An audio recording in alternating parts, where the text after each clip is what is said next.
Bonjour à tous, bienvenue sur Radio Clé de Vie, la radio du développement personnel et puis la radio aussi qui vous donne tout plein de clés autour de la santé naturelle avec Luc Baudin. Bonjour Luc.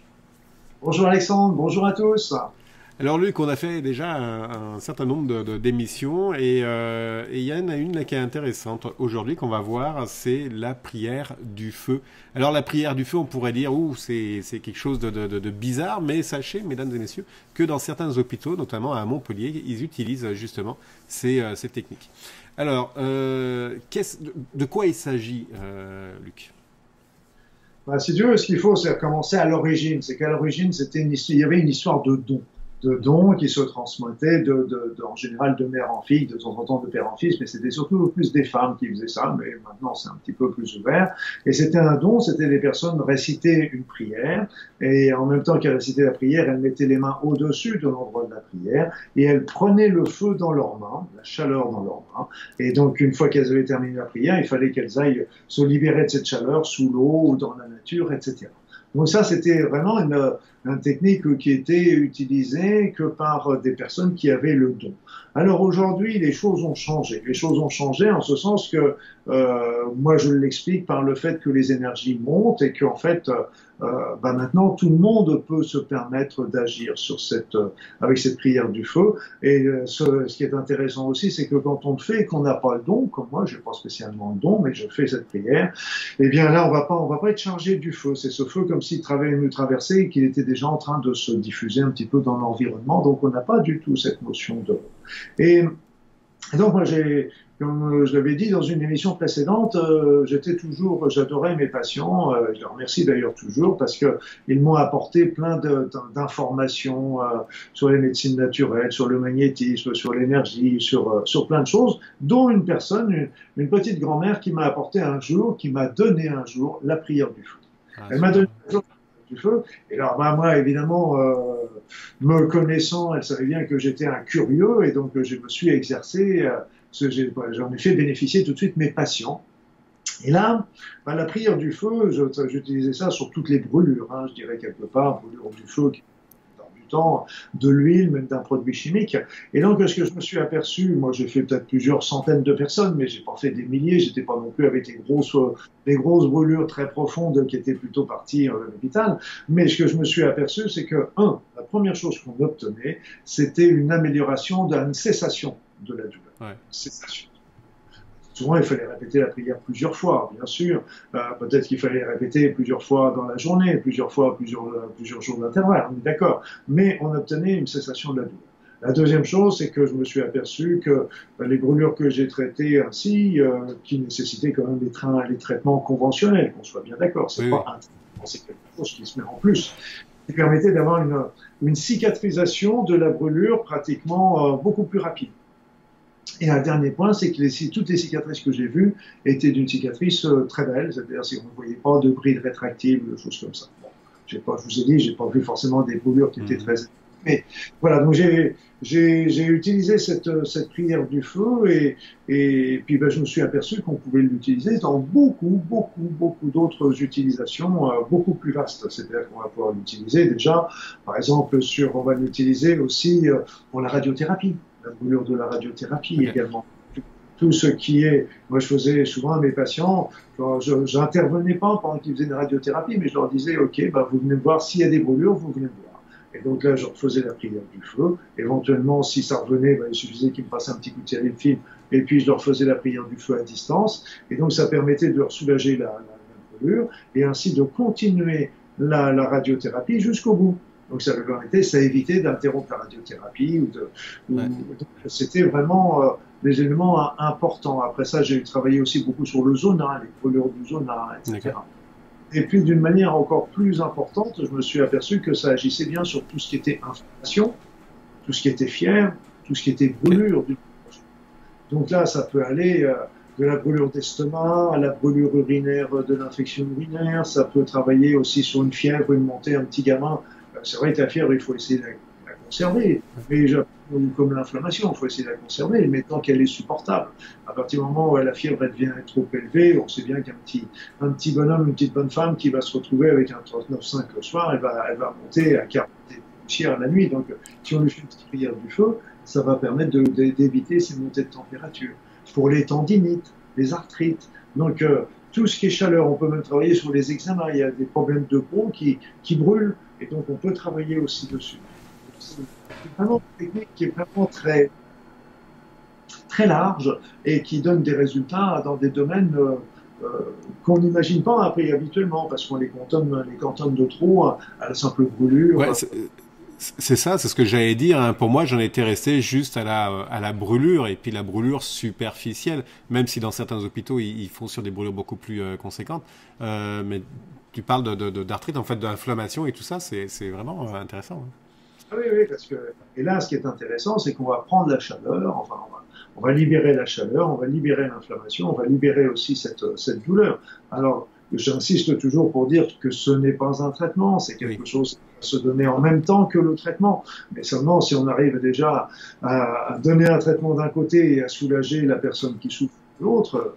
Moi, je sais que très souvent, il y avait des personnes qui se brûlaient, par exemple, sur un barbecue quand j'étais invité. Et donc là, aussitôt, je leur faisais la prière du feu. Et puis, souvent, je leur disais, 5-10 minutes après, je leur disais, alors comment ça va ta main?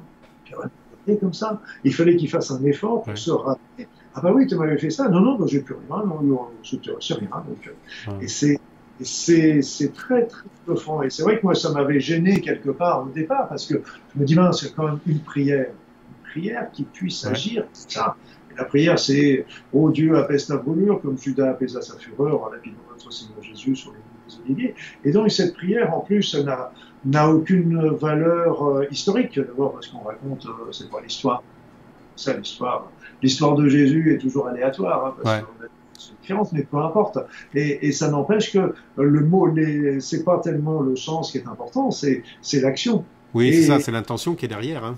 C'est l'intention qui est derrière. Moi, je sais, quand j'avais été faire une mission humanitaire au Tibet, et il y avait les moines et les amchis tibétains qui m'avaient passé des mantras, et j'ai utilisé ces mantras, bien qu'ils n'étant pas d'obédience. Moi, aujourd'hui, je suis plutôt un électron libre au niveau religieux, et donc, même en n'étant pas d'obédience bouddhiste, mais j'utilisais ces mantras, et ça marchait très très bien aussi. Je sais qu'il y a des personnes qui ne sont pas d'obédience chrétienne et qui utilisent cette prière et qui marchent très très bien aussi. Donc il faut se bloquer par rapport à ça. C'est des mots parce que, en fait, je me suis aperçu aussi, il y a un musée que j'ai visité d'un nombre de fois incalculable, c'est le musée du Louvre à Paris, qui est un musée absolument extraordinaire. Et il y a un endroit, il y a des prières, quand on va dans le secteur Sumer et Babylone, il y a des petites tablettes sumériennes qui sont écrites avec leur petite écriture cunéiforme. Et donc, et là, il y a des prières contre telle ou telle maladie. Et en fin de compte, en lisant le texte qui était traduit en français à côté, en fin de compte, on s'aperçoit que les prières qu'il faisait sont très semblables aux prières que nous faisons aujourd'hui. Et donc, en fin de compte, c'est pas nous qui avons copié sur eux, évidemment, parce qu'ils sont datés à 5000 ans. Et donc, c'est plutôt les religions d'après qui ont copié toujours un petit peu les divinités correspondant à la religion. Et moi, je dis toujours, le principal, c'est de ne pas nuire. Ouais. Et par rapport justement aux prières, alors tu parles de prières, moi j'ai eu l'occasion justement de couper le feu à différentes reprises, mais sans donner de prière, juste avec l'intention. Est-ce que c'est une obligation ou est-ce que ça ajoute quelque chose, le fait de faire une prière, c'est quoi la différence? Si tu veux, moi je développe de plus en plus justement des éléments qui soient en dehors de toute connotation religieuse, justement. La notion de Jésus, Bouddha, Jésus, Judas, etc., le monde des oliviers, on reste toujours dans l'obédience chrétienne. Et donc, on s'aperçoit qu'on a d'autres éléments, qu'il y a d'autres petites prières qui peuvent permettre justement, indépendamment en restant d'une manière avec les 4 éléments, etc., en demandant que ça s'en aille, par exemple, dans les 4 éléments, ça marche aussi extrêmement bien. Mais c'est vrai que la prière a un élément supplémentaire, à mon sens, c'est qu'on amène l'énergie spirituelle. D'accord, ok. Donc, on amène un élément supplémentaire. Et moi, je reviens toujours un petit peu aux guérisseurs brésiliens qui font, peut-être, je ne sais pas s'ils font des miracles médicaux, j'en sais rien, mais ce que je sais, c'est qu'ils font des choses assez extraordinaires au niveau énergétique. Et parce que tout simplement, ils utilisent justement ces énergies extrêmement élevées. Et là encore, je pense qu'aujourd'hui, pour moi, c'est l'énergie de la guérison, c'est l'énergie la plus élevée qui soit spirituelle, divine, des choses comme ça.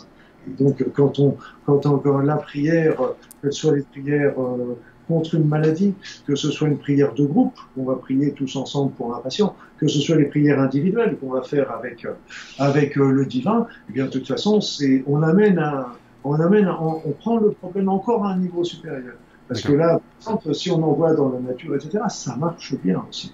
Mais on est toujours on n'est plus dans le niveau physique, on est passé au niveau de la conscience. Ouais. Mais si on arrive à la prière, on arrive au niveau spirituel. Donc on est encore à un niveau encore supérieur, qui, à mon sens, est encore plus efficace. D'accord. Donc ça apporte en fait, ça apporte quelque chose de supplémentaire en fait de faire une incantation, une prière, enfin peu importe comment est-ce qu'on l'appelle, ça ramène en fait un lien supplémentaire avec de la spiritualité. Moi, je pense. Après ça, ce qu'il faut, et j'insiste toujours là-dessus, c'est que chacun travaille avec ses croyances. Ouais. Ça, c'est très important. Parce que ceux qui sont bouddhistes restent bouddhistes, ceux qui sont chrétiens restent chrétiens, etc. Faut jamais faire les choses contre sa nature, je dirais, quelque part. Et puis, pour terminer sur la prière, qui n'est pas la prière du feu, mais je parlerai plutôt de la prière d'une manière générale, ouais. C'est que la prière, c'est un petit peu comme quand on veut passer un coup de fil. On prend son téléphone, on fait un numéro. Okay.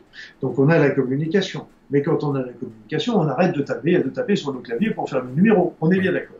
Eh bien, la prière, c'est un peu la même chose. C'est comme si on était en train de faire le numéro de téléphone pour rentrer en contact avec cette énergie divine, appelez ça comme vous voulez. Et donc, quand on a la communication, arrêtons de taper sur le clavier, c'est-à-dire arrêtons de répéter la prière et rentrons en communication. Et ça, c'est des moments absolument inoubliables. D'accord, ok. Oui, très intéressant. Très, très intéressant. Je vais expérimenter la prochaine fois que ça se présentera à moi là, de le faire justement avec une incantation, une prière.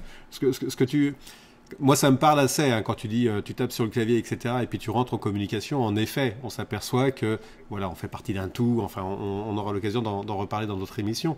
Mais ça amène justement à une relation beaucoup plus spirituelle, beaucoup plus d'ensemble en fait. Et puis la prière, de toute façon, ça peut être une prière toute faite qui existe partout, dans toutes les religions, non, mais on peut faire aussi sa propre prière. C'est ça, oui. Il n'y a aucune obligation. Le principal, c'est de rentrer, d'arriver. Moi, ce que je trouve merveilleux, c'est que cet être, il nous accueille toujours sans jugement, sans attente. C'est plaisant. Oui, c'est plaisant aussi. Ça aide pas mal, en effet. Je reviens sur un aspect tout à l'heure, et tu l'as dit à plusieurs reprises, mais je me permets de le redire parce que c'est très important. C'est pas parce que tu fais un soin comme ça qu'il faut arrêter toute médication ou ne pas suivre une médecine traditionnelle, parce que les deux se complètent. Tu l'as dit dans plusieurs émissions. Mais je me permets de le redire encore un peu plus fort, dans le sens où c'est très très important. C'est pas parce que on fait quelque chose, un soin énergétique ou couper le feu, etc., qu'il faut arrêter la médication ou d'arrêter d'aller voir un médecin conventionnel, bien au contraire. C'est complètement différent. C'est que, je dirais, dans les médecines naturelles en général, que ce soit la phytothérapie, l'aromatothérapie, etc., c'est qu'on manque cruellement d'études. Ouais. C'est que la médecine conventionnelle, grâce au financement des laboratoires, ils sont capables de faire des études sur 1000, 2000, 10 000, 100 000 cas, et donc dans telle situation, etc., et nous apporter un résultat statistique. Et puis, au niveau des médecines naturelles, quand on a des résultats, des études qui sont faites sur quelques dizaines, voire une centaine de personnes, c'est mirobolant. Et donc, quelque part, en plus, c'est des études qui sont générales et qui ne sont pas ciblées, etc. Si bien que, en fin de compte, on ne peut pas les mettre en position alternative à la médecine naturelle, à la médecine conventionnelle. Donc, c'est pour ça qu'on est toujours obligé de travailler. Par contre, on peut travailler en alternative avec les médecines naturelles quand la médecine conventionnelle, Et là, je peux vous dire qu'au niveau des soins énergétiques, il y avait des choses, même au niveau du cancer. J'ai eu l'occasion de faire des soins à des personnes qui avaient un cancer qui allaient se faire opérer.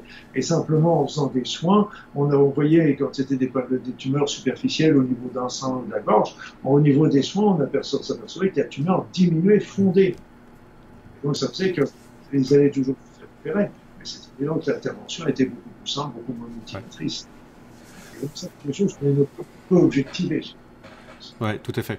Il y a beaucoup de choses comme ça qu'on ne peut pas objectiver et c'est quelque part dommage et ça fait un petit peu une part d'ombre, mais n'empêche que dans la conscience populaire, on s'aperçoit et on le connaît quand on parle de coupeurs de feu, et maintenant ça commence à être de plus en plus reconnu par la médecine normale.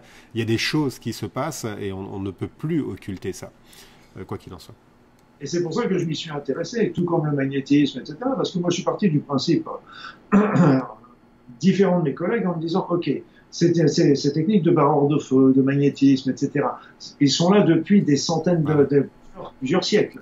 Ils ont pignon sur rue. Ils ont des personnes qui vont les voir. Et s'il y a des personnes qui vont les voir, c'est qu'ils ont des résultats. Il ne faut pas prendre des gens pour des imbéciles. S'ils n'avaient pas de résultats, ils ne viendraient pas les voir. Et ça ferait depuis bien longtemps que ces techniques-là auraient disparu. Et si elles sont toujours là, et que des personnes viennent toujours les consulter, et je crois qu'il y a pas mal de gens qui vont les consulter, eh bien, ça veut dire qu'il faut absolument aller les étudier parce que, justement, elles ont des résultats. Voyons un petit peu comment ils font, voyons qu'ils passent, et est-ce qu'on ne pourrait pas justement les utiliser en complément de nos traitements conventionnels. Ce serait une marque. J'irais même plus loin en prévention de nos traitements habituels. Ça diminuerait le trou de la sécurité sociale. Allez. La meilleure médecine est toujours la médecine préventive. C'est ça. Bon, allez, on est en train de dépasser comme d'habitude. Luc, merci beaucoup. Merci à toi, Alexandre, et merci à tous. Et puis, on va se retrouver pour une prochaine émission, semaine prochaine. Ah, ça sera la surprise. On ne dit plus les émissions qui viennent maintenant. Allez, à tous, salut, passez une excellente journée. Et puis, prenez soin de votre santé. Bye bye.